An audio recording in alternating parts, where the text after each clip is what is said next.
Hello everyone, welcome back to the YouTube channel Dr. Alam Services. I am Mohammad Wais Alam, third year MBBS student at government medical college Fatehpur. अभी इस video में बात करने वाले हैं बहुत ही इंपॉर्टेंट अपडेट्स के बारे में, जो कि है यूपी आयुष काउंसलिंग के राउंड 1 से रिलेटेड। तो इसमें जो पहली चीज़ हम डिस्कस करेंगे वो रहेगा कि ऑनलाइन डॉक्यूमेंट वेरिफिकेशन की डेट्स क्या हैं, कौन कौन से डॉक्यूमेंट्स आपको लेकर जाने हैं, क्या क्या लेकर जाना है। उसके साथ ही जो सबसे इम्पोर्टेंट पार्ट इस वीडियो का रहने वाला है वो है कि फर्स्ट राउंड में या सेकेंड राउंड में या थर्ड राउंड में यूपी में आप काउंसलिंग कर रहे हैं आयुष काउंसलिंग में, तो फ्री एग्जिट कैसे लें। हालांकि लिखित रूल्स में हर जगह लिखा हुआ है कि यूपी आयुष के अंदर कहीं पर भी फ्री एग्जिट नहीं है। इसका मतलब ये होता है कि आपको कॉलेज मिला और आप अगर एडमिशन नहीं लेते हैं तो आपकी सिक्योरिटी अमाउंट जब्त हो जाएगी। लेकिन अभी मैं एक ऐसा ट्रिक यहाँ पर बताने वाला हूँ जिसके थ्रू आप अगर कॉलेज अलॉटमेंट के बाद भी उसमें एडमिशन नहीं लेते हैं तो आपकी सिक्योरिटी अमाउंट बची रहेगी, यानी आपका सिक्योरिटी वापस आ जाएगा। और ये सेम चीज़ पिछले साल भी हुई थी, तो इसलिए इसमें कोई कन्फ्यूज़न भी नहीं रहेगी।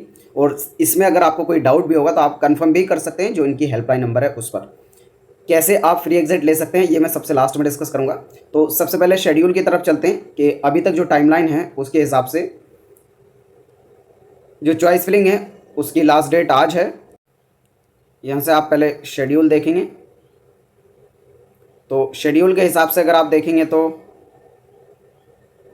चॉइस फिलिंग की जो लास्ट डेट है वो है आज 2 अक्टूबर को रात के 11:59 तक। और अलॉटमेंट लिस्ट जो है सभी कैंडिडेट की वो 3 अक्टूबर को 5 बजे तक आ जाएगी। ठीक है, तो कल जो है मेरिट लिस्ट आ जाएगी, उसी में एग्जैक्ट कट ऑफ का भी पता लग जाएगा।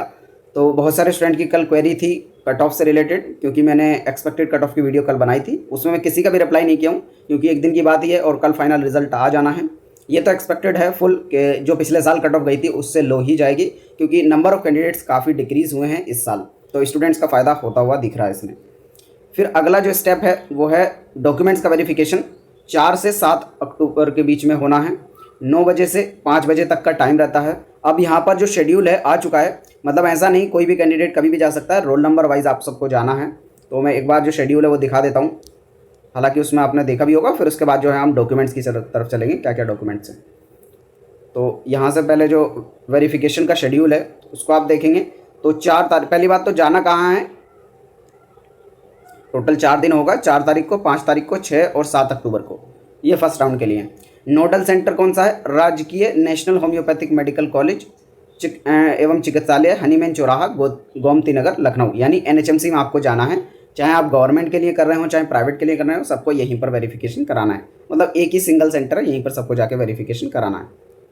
ठीक है, तो यहाँ पर आप देख सकते हैं 4 तारीख को कौन जाएगा 10 बजे से 6 बजे के बीच में, जिनकी ऑल इंडिया रैंक 25,899 से 3,94,221 ऑल इंडिया रैंक तक वाले सभी कैंडिडेट जाके अपना वेरिफिकेशन करा लेंगे। फिर 5 तारीख को सेम टाइम 3,94,240 से 7,15,799 ऑल इंडिया रैंक तक। फिर उसके बाद 6 को 7,15,824 से 9,79,062 ऑल इंडिया रैंक तक। और फिर उसके बाद जितने भी कैंडिडेट बचे हैं, यानी इससे आगे वाले भी और जो कैंडिडेट पहले छूट गए थे वो भी। तो अगर कोई कैंडिडेट फॉर एग्जांपल 4 तारीख में था या 5 में था और वो वेरिफिकेशन नहीं करा पाया, तो वो लास्ट डे जा सकते हैं वेरिफिकेशन कराने। और ऐसा भी होता है कि फॉर एग्जांपल कोई 4 तारीख वाला कैंडिडेट था और दूर से आए और 4 को नहीं पहुंच पाए, तो 5 को भी जा सकते हैं, वो लोग इतना मान लेते हैं। लेकिन आप जो है बेस्ट टू बेस्ट अपने टाइम पर पहुँचने की कोशिश करें, या फिर अगर नहीं हो पाता तो एकदम लास्ट वाले डे जाएँ, यहाँ पर वेरिफिकेशन हो जाएगा। ठीक है, अब दूसरी चीज़ आती है किस किस को वेरिफिकेशन कराना है। तो वेरिफिकेशन के लिए उन्हीं कैंडिडेट्स को जाना है जिनको कोई भी सीट अलॉट हुई है, यानी जिनको प्रोविजनल अलॉटमेंट हो गया है। कल को रिजल्ट आएगा, उसमें आपको पता लग जाएगा कॉलेज मिला है या नहीं मिला है। उसके हिसाब से अगर आपको कॉलेज मिला है तब आपको जो है डॉक्यूमेंट का वेरिफिकेशन कराना है। जिनको कॉलेज नहीं मिला उनको वेरिफिकेशन कराने की ज़रूरत नहीं है। ठीक है, तो ये चीज़ हो गई। अब क्या क्या डॉक्यूमेंट्स लेके जाने हैं और फोटोकॉपी कितनी ली जानी है ये मैं आपको बता देता हूँ। तो यहाँ पर आप देख सकते हैं डॉक्यूमेंट वेरिफिकेशन में आपको क्या क्या चाहिए, ये लिस्ट इन्होंने दे रखी थी पहले भी, एक बार फिर से डिस्कस कर देता हूँ। नीट यूजी का प्रवेश पत्र, यानी आपका नीट का एडमिट कार्ड, नीट यूजी का स्कोर कार्ड रिवाइज्ड वाला जो आपका 26/7/2024 को आया था, ये लेटेस्ट वाला आपको लगाना है। कई सारे स्टूडेंट ने ऐसी गलती कर दी थी, अपलोड भी पुराना वाला कर दिया था, तो इस केस में आपको जो है नया वाला ले जाना है। हाई स्कूल अथवा समकक्ष, यानी या तो हाई स्कूल या उसके इक्विवेलेंट कोई भी एग्ज़ाम आपने दिया होगा उसका अंक पत्र का मतलब क्या होता है, रिजल्ट कार्ड आपको लेके जाना है। प्रमाण पत्र यानी जो उसका पासिंग सर्टिफिकेट है, तो सर्टिफिकेट भी आपको लेके जाना है और स्कोर कार्ड भी लेके जाना है 10th का, और प्रवेश पत्र यदि उपलब्ध हो, यानी अगर आपके पास एडमिट कार्ड भी अवेलेबल है 10th क्लास का तो उसको भी लेकर जाना है। अगर नहीं है तो ये रिलैक्सेबल है, इसकी एज सच ज़रूरत नहीं है, अगर नहीं है तो नहीं ले जाएंगे तो चल जाएगा। बाकी आपके पास हाई स्कूल की मार्कशीट और पासिंग सर्टिफिकेट होना चाहिए, और कुछ जगहों पे पासिंग सर्टिफिकेट और मार्कशीट दोनों एक साथ ही होता है, तो उसके हिसाब से वो सिर्फ एक चीज़ ले जाएंगे, उसी से वेरिफिकेशन हो जाएगा। फिर उसके बाद इंटरमीडिएट अथवा समकक्ष यानी 12 या उसके इक्विवेलेंट का आपके पास रिजल्ट कार्ड, अंक पत्र होना चाहिए। प्रमाण पत्र यानी पासिंग सर्टिफिकेट, प्रवेश पत्र यानी एडमिट कार्ड आपके पास होना चाहिए। सामान्य निवास प्रमाण पत्र, ये क्या है, डोमिसाइल सर्टिफिकेट। डोमिसाइल सर्टिफिकेट की ज़रूरत प्राइवेट कॉलेजेस वालों को नहीं है, सिर्फ और सिर्फ जिन्होंने गवर्नमेंट के लिए अप्लाई किया है उनको ज़रूरत है। उसके साथ ही जिन्होंने 10th और 12th यूपी से किया है उनको भी इसे अपलोड करने की ज़रूरत नहीं है, लेकिन जिन्होंने यूपी में रह के अलीगढ़ मुस्लिम यूनिवर्सिटी से अप्लाई किया है तो वो लोग अपना डोमिसाइल ज़रूर लेके जाएँ, क्योंकि इस बार इन्होंने मांगा है। फिर उसके बाद डोमिसाइल हो गया, 5 डॉक्यूमेंट हो गए। छठा डॉक्यूमेंट जो है, आपने जो भी रिजर्वेशन रिलेटेड सर्टिफिकेट लगाया है आपको वो सर्टिफिकेट प्रस्तुत करना है। फॉर एग्जांपल कोई ईडब्ल्यूएस का कैंडिडेट है, उसको 1 अप्रैल 2024 के बाद का लगाना है और स्टेट वाला लगाना है। ओबीसी 1 अप्रैल 2024 के बाद का लगाना है और स्टेट वाला लगाना है। एससी एसटी स्टेट वाला लगाना है, उसकी कोई डेट नहीं होती है, आप पुराना भी लगा सकते हैं, वो वैलिड हो जाता है, उसकी डेट की ज़रूरत नहीं है। अगर किसी और कैटेगरी से हैं, एनसीसी हैं, पीडब्ल्यूडी हैं, तो उसका जो रेस्पेक्टिव सर्टिफिकेट है आपको वो देना पड़ेगा। प्राइवेट कॉलेज 15% के लिए आप अगर ट्राई कर रहे हैं तो इसमें अगर आपके क्वालिफाइड मार्क्स से कम है, फॉर एग्जांपल कोई अदर स्टेट से है 142 मार्क्स हैं, फॉर एग्जांपल कोई कैंडिडेट बिहार से हैं और यूपी में प्राइवेट के लिए अप्लाई कर रहे हैं, तो उनको अपने स्टेट का कैटेगरी सर्टिफिकेट दिखाना पड़ेगा। किस लिए? क्योंकि उनको जो एडमिशन है वो उनकी परसेंटाइल की बेस पे मिल रहा है, यानी जो कैटेगरी वाले मार्क्स हैं उसकी बेस पे, तो उन्हें अपने स्टेट वाला दिखाना पड़ेगा। और अलॉटमेंट तो सबका जनरल से ही होता है प्राइवेट कॉलेज में, आपको डोमिसाइल की भी ज़रूरत नहीं है। और अगर आपके 162 प्लस मार्क्स हैं उस केस में आपको अपने कैटेगरी सर्टिफिकेट लगाने की भी ज़रूरत नहीं है, अगर किसी दूसरे स्टेट से हैं और प्राइवेट के लिए ट्राई कर रहे हैं उस केस में। ठीक है, बाकी उन्होंने ईडब्ल्यूएस और ओबीसी का जो डेट है यहाँ पर दे दी है। अलॉटमेंट सबका जनरल से होगा प्राइवेट में, डोमिसाइल की ज़रूरत नहीं है, किसी भी कैटेगरी सर्टिफिकेट आपको ज़रूरत नहीं है प्राइवेट कॉलेज में। आपको एक पासपोर्ट साइज फ़ोटोग्राफ ले जाना है जो उसी तरह का होना चाहिए जो आपने नीट के एप्लीकेशन में यूज़ किया था, सेम होना चाहिए। अगर नहीं है तो आप सेम फॉर्मेट में बनवा लो, सेम डेट वेट के साथ। ठीक है, उसके साथ ही आपके पास कोई भी एक आईडी होनी चाहिए। आप या तो ऐसी पासबुक ले सकते हैं जिसमें बैंक की पासबुक जिसमें फ़ोटो लगा हो, या फिर पैन कार्ड या पासपोर्ट, या फिर लास्ट कॉलेज की आप जो है आईडी कार्ड भी ले सकते हैं, अपना आधार कार्ड ले सकते हैं।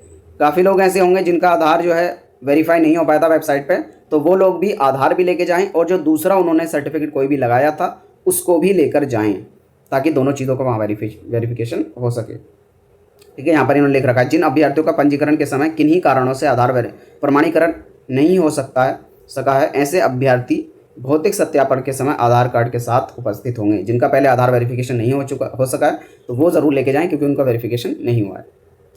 और जो काउंसलिंग के लिए आपने अप्लाई किया था तो उसका रजिस्ट्रेशन फॉर्म का प्रिंट आउट आपको लेके जाना है। और काउंसलिंग है तो ऑनलाइन पंजीकरण शुल्क, यानी जो आपने रजिस्ट्रेशन फीस भरी थी, सिक्योरिटी अमाउंट भरा था, दोनों की प्रिंट आउट लेकर आपको जाना है। तो ये सब तो होगा डॉक्यूमेंट, ये सारे ओरिजिनल डॉक्यूमेंट, और इनकी 2-2 कॉपी आप सब जो है करा लेना। टोटल 3 डॉक्यूमेंट हो जाएंगे। और ये मैं इसलिए कह रहा हूँ, नोडल सेंटर पे कुछ भी जमा नहीं होगा, आपके कॉलेज में जब एडमिशन का टाइम होगा उस टाइम पे ज़रूरत पड़ेगी और कॉलेज में ये जमा होंगे ओरिजिनल डॉक्यूमेंट। ठीक है, तो इसके बाद जो मोस्ट इंपॉर्टेंट पार्ट है वो है कि आप अगर कॉलेज नहीं लेना चाहते हैं, कॉलेज अलॉट हो गया, तो सिक्योरिटी अमाउंट को कैसे बचाएं बिना एडमिशन लिए, यानी फ्री एग्जिट कैसे लें। तो फ्री एग्जिट का देखो मैं एक इंपॉर्टेंट पॉइंट दिखाता हूँ आपको। ये ब्राउज़र है यूपी आयुष वाला ही, जो लोग चाहते हैं उसको क्रॉस चेक कर सकते हैं। पेज नंबर 7 है ब्राउज़र का, इसमें जाके आप जब देखेंगे निम्नलिखित स्थितियों में अभ्यर्थी को धरोहर धनराशि जब्त कर ली जाएगी, यानी अगर इसमें से कोई भी केस होगा तो आपकी सिक्योरिटी अमाउंट जब्त कर ली जाएगी। क्या क्या केस हैं? प्रथम, द्वितीय एवं तृतीय अभिलेखों के सत्यापन के उपरांत एवं स्टे वैकेंसी चक्रों में आवंटन प्राप्त अभ्यर्थी यदि आवंटित संस्था में प्रवेश नहीं लेता है। देखो, पहले, दूसरे, तीसरे तीनों राउंड के अंदर आपके पास फ्री एग्जिट है। ये कहाँ लिखा है? यहाँ लिखा, इस लाइन में आप देखो, अभिलेखों के सत्यापन के उपरांत। अगर आपको किसी भी राउंड में पहले, दूसरे या तीसरे में आपको कॉलेज अलॉट होता है और आपने डॉक्यूमेंट वेरिफिकेशन करा दिया, फिर आपको कॉलेज में एडमिशन लेना ही पड़ेगा। अगर नहीं लेंगे तो सिक्योरिटी अमाउंट जब्त कर ली जाएगी। अगर आपको फर्स्ट या सेकंड, थर्ड राउंड में कॉलेज मिलता है और आप डॉक्यूमेंट का वेरिफिकेशन ही नहीं कराते हैं और एडमिशन नहीं लेते हैं कॉलेज में, तो आपकी सिक्योरिटी अमाउंट बचा रहेगा। तो ये सिंपल सा फंडा है। अगर आपको कोई भी कॉलेज मिला पहले, दूसरे, तीसरे राउंड में, एडमिशन उसमें नहीं लेना चाहते हैं तो अपने डॉक्यूमेंट का वेरिफिकेशन बिल्कुल मत कराना। अगले राउंड में फिर से कोई दूसरा कॉलेज मिलेगा, दोबारा जाके वहाँ पर वेरिफिकेशन करा देना, उसमें कोई इशू नहीं है। लेकिन अगर एडमिशन लेना चाहते हो तो जाकर वेरिफिकेशन कराना और एडमिशन ले लेना। अगर एडमिशन नहीं लेना चाहते हो तो डॉक्यूमेंट का वेरिफिकेशन मत कराना, आपका सिक्योरिटी बचा रहेगा, चाहे गवर्नमेंट कॉलेज के लिए कर रहे हो चाहे प्राइवेट के लिए कर रहे हो। ये की पॉइंट है। सेम चीज़ को आप जो है इनके हेल्पलाइन नंबर पर कॉल करके वेरीफाई भी कर सकते हो। लास्ट ईयर भी ऐसे हुआ था, क्योंकि हमने काउंसलिंग कराई तो हमें पता है। लास्ट ईयर भी जिन कैंडिडेट को कॉलेज नहीं लेना था, हमने यही सलाह दी थी, आप वेरिफिकेशन मत कराओ, उनका सिक्योरिटी वापस आया। क्योंकि यहाँ पर लिखा है जिनका वेरिफिकेशन हो जाएगा उसके बाद अगर वो एडमिशन नहीं लेते हैं तब उनकी सिक्योरिटी जाएगी। तो ये बहुत इंपॉर्टेंट पॉइंट है। इस वीडियो को सभी स्टूडेंट के पास ज़रूर शेयर करना, क्योंकि हर एक कैंडिडेट को यही पता है कि यूपी आयुष के अंदर फ्री एग्जिट नहीं है, जबकि ऐसा नहीं है, यहाँ पर है लेकिन इनडायरेक्ट फ्री एग्जिट है। लिखित में कहीं नहीं है कि फ्री एग्जिट है, लेकिन इस तरीके से आप करेंगे तो फ्री एग्जिट है, आपका पैसा बचा रहेगा अगर कॉलेज नहीं लेना चाहते हैं तो। इस वीडियो को यहीं तक रखते हैं। कोई भी अपडेट, इंपॉर्टेंट इन्फॉर्मेशन देनी होगी तो मिलते हैं नेक्स्ट वीडियो में, उसमें आपको दे दी जाएगी। तब तक के लिए थैंक यू।